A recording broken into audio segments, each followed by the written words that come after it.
एक बार डेनियल नाम का एक लड़का अपने स्कूल के बाद अपने घर जा रहा था। रास्ते में उसे एक सुनसान घर से होकर गुजरना पड़ता था। लोगों का कहना था कि उस घर में कोई नहीं रहता था, लेकिन डेनियल को हर रोज उस घर की खिड़की में एक बहुत खूबसूरत लड़की दिखाई देती थी, जो कि बस उसे ही देखती रहती थी। उस दिन जब वो स्कूल से लौट रहा था, तो उसने सोचा कि वो उस घर में जाकर उस लड़की से मिलेगा और उससे अपनी दिल की बात कहेगा। हर रोज की तरह वो लड़की उस दिन भी उस खिड़की पर खड़ी होकर डेनियल को ही देखे जा रही थी।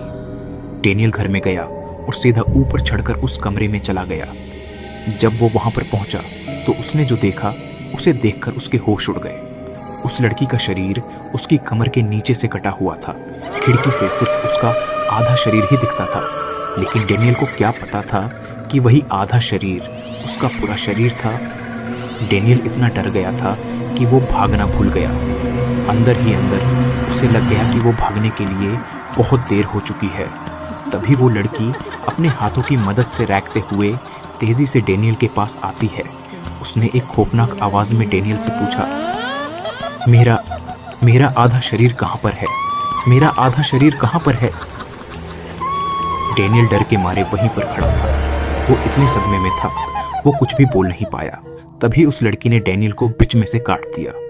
डेनियल की तरह ऐसे बहुत से केसेस 19 की दशक में जापान में देखने को मिले। हर केस में विक्टिम की बॉडी को बीच में से काट दिया जाता था और वो एक सुनसान जगह पर मरा हुआ मिलता था। लोगों ने उस लड़की का नाम टेके टेके रखा। लोगों का कहना था कि वो काशिमारे नाम की लड़की थी, जो कि बहुत शाय नेचर की थी। उसे लोगों से बात करने में बहुत शर्म महसूस होती थी, जिस वजह से वो बहुत चुप रहती थी और लोग उसका मजाक बनाया करते थे। एक दिन जब वो स्कूल से घर जा रही थी तो कुछ लड़कों ने मजाक में उसे रेलवे क्रॉसिंग पर धक्का दे दिया और वहीं से चले गए।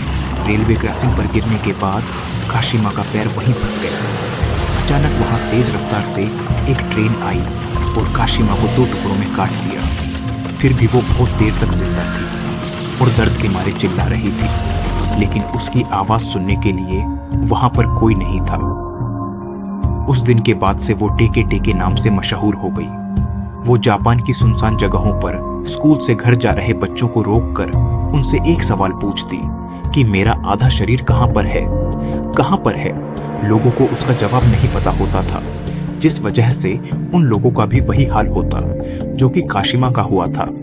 माना जाता है कि ये कहानी एक सच्ची घटना पर आधारित है। ये बिल्कुल भी काल्पनिक नहीं है। आप सबको ये हॉरर स्टोरी कैसी लगी कमेंट करके जरूर बताएं।